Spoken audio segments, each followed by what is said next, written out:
श्री शिवाय नमस्तुभयम। दोस्तों, जैसा कि आप सभी लोग जानते हैं कि 21 अगस्त 2026 यानी शुक्रवार को पड़ रही है सावन मास की शुक्ल पक्ष नवमी तिथि। और दोस्तों, यह वह तिथि है जो सावन मास में पड़ने वाली सबसे बड़ी तिथि है, क्योंकि यह शुक्रवार के दिन पड़ रही है और इसका बहुत ही बड़ा और विशेष महत्व होता है। पूज्य गुरु जी ने कहा है कि अगर कभी भी मौका लग जाए और सावन महीने की नवमी तिथि शुक्रवार को पड़ जाए तो आप लोगों 11 चावल के दाने का उपाय तो अवश्य ही करना चाहिए। इन दोनों का संयोग बहुत ही कम आता है। इसी के साथ में गुरु जी ने अपने शिव पुराण कथा में बताया है कि इस दिन आपको 11 चावल दाने का उपाय तो आपको अवश्य ही करना चाहिए, क्योंकि ऐसा दिन पूरे साल में सिर्फ एक ही बार आता है। और दोस्तों, आप सभी लोग जानते हो कि शुक्रवार नवमी तिथि का अगर सबसे बड़ा कोई उपाय है तो वह 11 चावल के दाने वाला उपाय है। तो दोस्तों, इस शुक्रवार नवमी तिथि के दिन आप लोगों को इस 11 चावल दाने वाले उपाय को जरूर करना है। बहुत सारे लोग होंगे जिन लोगों ने इस उपाय को ना किया हो, मतलब पूरा साल निकल गया, उन्होंने किसी भी दिन इस 11 चावल के दाने वाले उपाय को ना किया हो। पर दोस्तों, आपके पास एक आखिरी मौका बचा हुआ है, जो कि 21 अगस्त शुक्रवार नवमी तिथि के दिन है। तो इस दिन आप लोगों को इस वाले उपाय को जरूर कर लेना है, भले ही आप पूरे महीने भर इस उपाय को ना किया हो। पर अगर आपने इस सावन महीने की नवमी तिथि के दिन अगर इस वाले उपाय को कर लिया तो आपको इस उपाय को करने का वो फल मिलेगा जिसकी आपने कभी कल्पना भी नहीं करी होगी। इसीलिए आप लोग इस वाले उपाय को एक बार जरूर कर लेना है, ताकि आप लोगों के हाथ से ये मौका ना जा सके और आपको इस उपाय को करने का फल मिल सके। दोस्तों, यह उपाय पंडित जी ने अपनी अभी की ही श्री शिव महापुराण की कथा में बताया है जी। इस उपाय को आज हम आपको बहुत अच्छे से समझाने वाले हैं। इस वीडियो को देखने बाद इस उपाय को समझने के लिए आपको कोई और वीडियो को देखने की जरूरत नहीं पड़ेगी। तो चलिए दोस्तों, उपाय को शुरू करते हैं। देखिए, ये इस सावन महीने के शुक्रवार नवमी तिथि के दिन ये इतना खास होता है, इतना महत्वपूर्ण होता है। देखा गया है कभी कभी बड़े बड़े पूजा पाठ अनुष्ठान से जो मनोकामना पूर्ण नहीं होते, वह सावन महीने के शुक्रवार नवमी तिथि के दिन एक छोटे से उपाय करने से ही आपकी मनोकामना पूर्ण हो जाती है। और बहुत सारे लोग इस उपाय को किया भी है और उनको इस उपाय को करने का फल भी जरूर मिला है। अगर आप लोग भी इस उपाय को करना चाहते हैं तो आप इस उपाय को पहले अच्छे से समझ लेना, सुन लेना, उसके बाद करना, आपको इस उपाय का फल जरूर मिलेगा। और इस उपाय को कर लेने से आपके घर में चाहे किसी भी प्रकार की दुहक और समस्या क्यों ना चल रही हो, आपको उसका कारण भी नहीं पता है कि भाई ये समस्या किसका कारण से चल रही है, उसका भी कुछ कारण हो सकता है, जैसे पितृदोष हो सकता है या किसी भी तरह का मंगल दोष भी हो सकता है। तो इस दिन आप लोगों को ये वाला उपाय करने लेना है। ये एक ऐसा उपाय है जिस उपाय को अगर किसी विशेष दिन पर किया जाए तो भाई उस विशेष दिन का जो है वो तो हमें मिलता ही मिलता है। पर हमने उस दिन पर इस उपाय को किया है तो हमें उससे भी बड़ा फल मिलता है, और फल बहुत जल्दी मिलता है, क्योंकि आप इस उपाय को बहुत ही बड़े और विशेष पर कर रहे हो। तो चलिए अब उपाय के बारे में बात करते हैं, लेकिन उससे पहले आप लोगों को यह जानना आवश्यक है कि आखिर यह उपाय किस समय करना है, किसको करना है और कैसे करना है। तो चलिए हम आगे आपको वीडियो में एक एक करके बताए देते हैं। लेकिन उससे पहले अगर आप लोग हमारे चैनल पर पहली बार आए हैं या फिर मेरी आवाज आज पहली बार सुन रहे तो हमारे चैनल को सब्सक्राइब जरूर कर लेना, और इस वीडियो को करके कमेंट बॉक्स में श्री शिवाय नमस्तुभयम ओम नमः शिवाय जरूर टाइप कर देना। तो दोस्तों, इस 11 चावल के दाने वाले उपाय को हमें इस शुक्रवार नवमी तिथि के दिन कैसे करना है, किसको करना है, किस समय करना है और कहां पर करना है, ये सारे सवालों के जवाब आपको इस वीडियो में मिल जाएंगे। और जो ये वीडियो देखेगा भाई, उसको 11 चावल के दाने वाला उपाय जरूर करना चाहिए, क्योंकि इस दिन एक चावल के दाने का बहुत ही बड़ा और विशेष महत्व होता है। और जब बात आ जाए 11 चावल के दाने की तो ये सोने पर सुहागा वाली बात हो जाती है, और ये एक बहुत ही बड़ा उपाय हो जाता है इस शुक्रवार नवमी तिथि का। तो अब दोस्तों, इस 11 चावल के दाने वाले उपाय को आखिर करना किसको है, सबसे पहले हम लोग वो बात जान लेते हैं। तो देखो, घर की जो बड़ी माताएं बहनें होती हैं, उन माताओं बहनों में से कोई भी एक बड़ी माता बहन इस वाले उपाय कर सकती है। और दोस्तों, अगर आप चाहे तो अपने घर में से सभी सदस्यों को भी इस उपाय को करवा सकते हैं। अगर किसी व्यक्ति की खुद की कोई मनोकामना है, खुद की कोई दुख और परेशानी है जो कि वो अपने लिए ही करना चाहता है, इस वाले उपाय को तो वह खुद अपने लिए भी कर सकता है। बाकी अगर कोई घर में से ऐसा है जो कि अपने पूरे घर परिवार की सुख और शांति के लिए ये वाला उपाय करना चाहता है, तो भाई वह भी कर सकता है, उसमें भी कोई दिक्कत वाली नहीं है। कहने का मतलब यह है कि इस उपाय को हर एक सदस्य भी कर सकता है और पूरे घर परिवार के सदस्य के लिए घर की बड़ी माताओं बहनों में से कोई एक माता बहन भी कर सकती है। माताएं बहनें अगर घर में उपस्थित ना हो या वे यह वाला उपाय ना कर पा रही हो, तो फिर घर का कोई बड़ा सदस्य भी इस 11 चावल के दाने वाले उपाय को कर सकता है, चाहे फिर वह पुरुष ही क्यों ना हो, उसमें कोई भी दिक्कत वाली बात नहीं है। अब दोस्तों, इस 3 बल के दाने वाले उपाय को हमें करना कहां पर है? हमें इसे शिवजी के मंदिर में जाकर करना है। बहुत सारे लोग प्रश्न करते हैं हर एक उपाय को करते समय, क्या हम इस उपाय को घर पर कर सकते हैं? तो इस वाले उपाय को आप घर पर नहीं कर सकते हो। इस वाले उपाय को करने के लिए आपको शिवजी के मंदिर ही जाना पड़ेगा। उसके बाद में दोस्तों जो अगला प्रश्न निकल कर आता है वह ये आता है, इस उपाय को लेकर के आखिर इस उपाय को हमें किस समय करना है? सुबह के समय करना है कि शाम के समय करना है? तो देखो, इस वाले उपाय को आप लोग सुबह के समय भी कर सकते हो और शाम के समय प्रदोष काल में भी कर सकते हो। अब अगर आप पूछो कि भाई सबसे उत्तम समय कौन सा रहेगा इस 31 चावल के दाने वाले उपाय को करने का, तो हम आपसे बस यही कहेंगे कि इस उपाय को आप सुबह के समय करेंगे तो ज्यादा बेहतर होगा। बाकी अगर प्रदोष काल शाम के समय भी करेंगे तो भी अच्छा होगा, उसमें कोई भी दिक्कत वाली बात नहीं है। तो अब दोस्तों, अगली सबसे बड़ी और महत्वपूर्ण बात आती है, वह ये आती है कि सुबह अगर हम उपाय को करेंगे तो हमें कितने बजे से लेकर कितने बजे तक के बीच में करना है, और शाम के समय प्रदोष काल में करेंगे तो हमें कितने बजे से लेकर कितने बजे के बीच में करना है।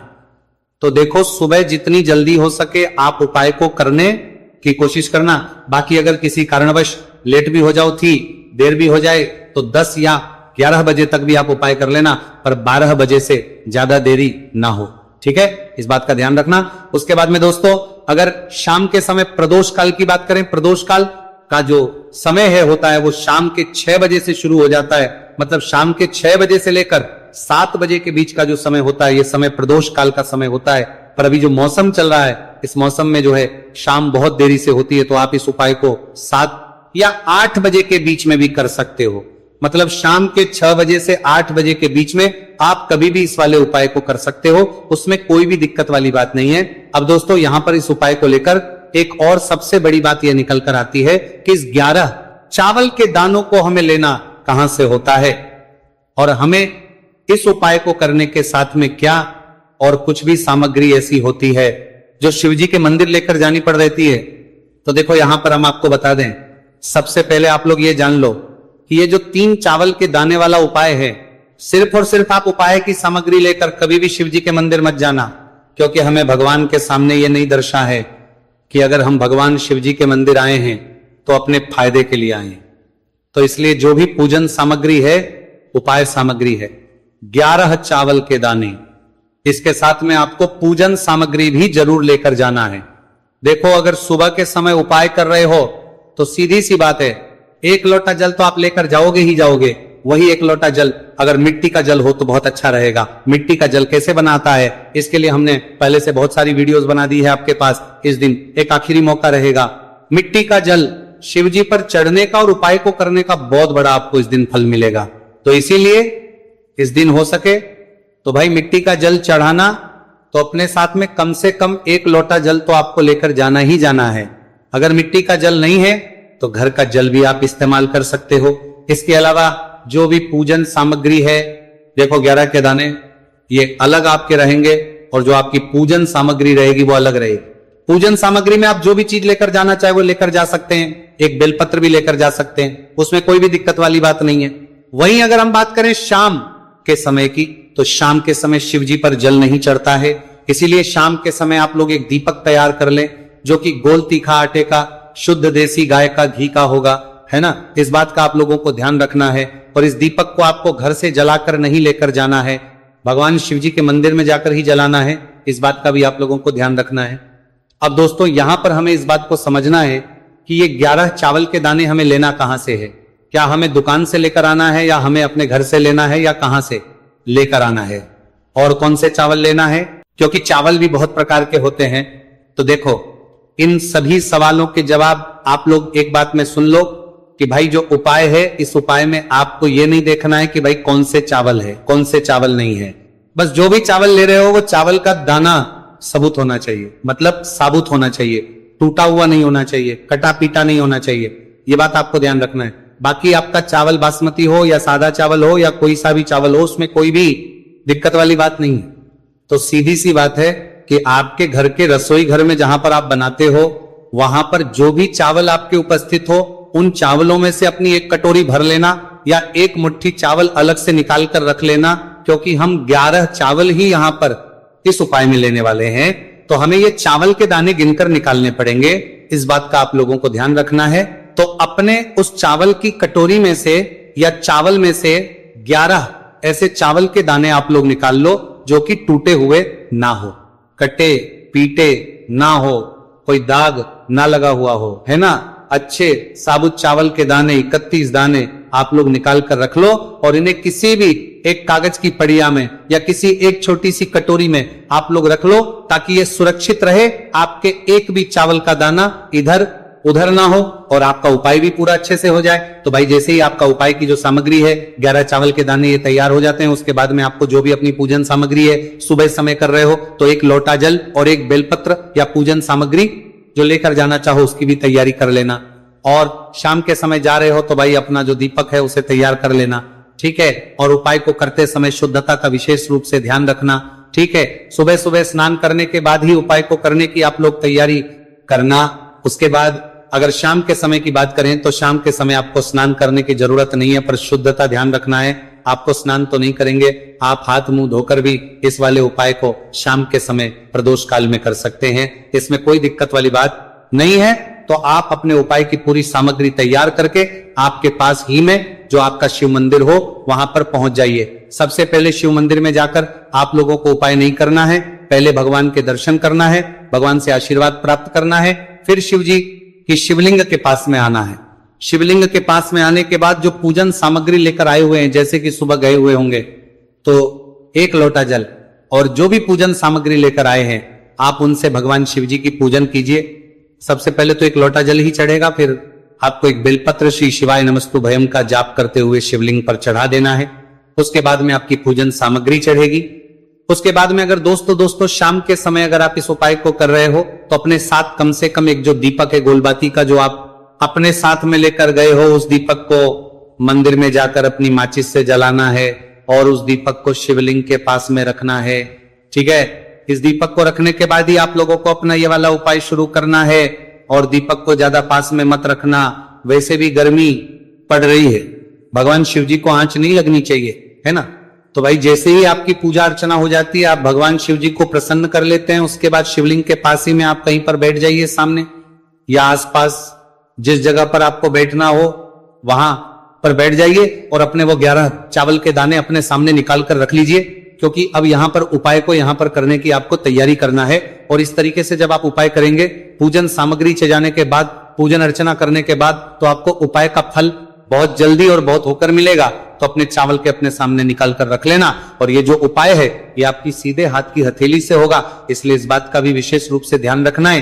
तो सीधे हाथ की हथेली का प्रयोग करके ही आप लोग अपना इस वाले उपाय को करना। अपने सामने जो भी आपके कागज की पुड़िया है उसको खोलकर रख लो, या कटोरी है तो भाई उसे अपने सामने रख लो और अपने वो 11 चावल के दाने निकाल लो, ठीक है। उसके बाद में दोस्तों अब आपको क्या करना है कि शिवलिंग आपके सामने होगी, तो आपने वो 11 चावल के दाने एक एक करके जहां पर आपने बेलपत्र चढ़ाए हैं आपको शिव जी के शिवलिंग के ऊपर चढ़ाना है। कहां पर चढ़ाना है? शिवलिंग के ऊपर चढ़ाना है और कहीं पर भी नहीं चढ़ाना है। आपको अपने हथेली से तो शिवलिंग के ऊपर चढ़ाना है, भले ही फिर वो अपने आप जलाधारी पर गिर जाए, ये मतलब वहीं पर गिर जाए, उसमें कोई दिक्कत वाली बात नहीं है, पर आप चढ़ाओ शिवलिंग के ऊपर। तो आपको क्या करना है? अपना पहला चावल का दाना उठाना है, श्री शिवाय नमस्तु भयम बोलना है और शिवलिंग पर चढ़ देना है। इसी तरीके दूसरा चावल का दाना उठाए, शिवलिंग पर चढ़ना है और मंत्र बोल देना है। और फिर तीसरा चावल का दाना उठाना है, श्री शिवाय नमस्तु भयम बोलना है और चढ़ देना है। इसी प्रकार से आपको पूरे 11 चावल के दाने एक एक करके शिव जी के शिवलिंग के ऊपर चढ़ाना है और भगवान से प्रार्थना करते जाना है। मतलब प्रार्थना तो आपको आखिरी में करना है, पर हर एक चावल के दाने को चढ़ाते समय श्री शिवाय नमस्तु भयम जरूर बोलना है। उसके ही में ये चावल का दाना शिवलिंग के ऊपर आपको चढ़ाना है। जैसे ही आपके 11 चावल के दाने शिवलिंग के ऊपर चढ़ते हैं है तो भाई उसके बाद में आपको क्या करना है, भगवान से अपनी मनोकामना बोलना है। मनोकामना भी कब बोलना है, जब आपका 11 चावल का दाना आपके सीधे हाथ की हथेली में हो और आप उसे चढ़ाने के लिए जा रहे हो। श्री शिवाय नमस्तु भयम बोलकर उस आखिरी चावल के दाने को शिवलिंग के ऊपर चढ़ा देना। भगवान से फिर अपनी वो मनोकामना बोल देना जिस मनोकामना के लिए आप